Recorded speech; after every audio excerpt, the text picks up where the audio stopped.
हमें अच्छी शिक्षा जिस दिन मिल जाएगी, हम दुनिया के किसी कोने में जाकर अपना रोजी रोटी कमा लेते हैं। खेसारी भैया बस एगो बात कही नहीं भाई लोग खातिर कि दिल मिलल बा तो दिलदार मिले के चाहिए।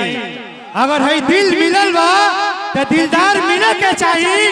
फूल खिलल बा तो चढ़ौनिहार मिले के चाहिए।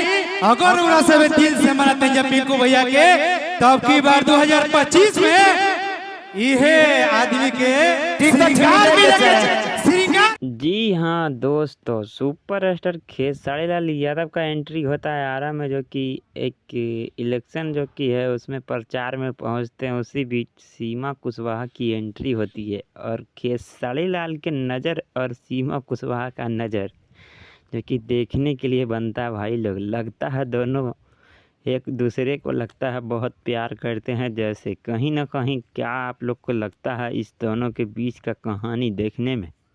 मुझे तो लग रहा है सीमा कुशवाहा को खेसारी लाल यादव पे हो गए हैं लट्टू। जी हाँ, उनका नज़र ही नहीं हट पाया।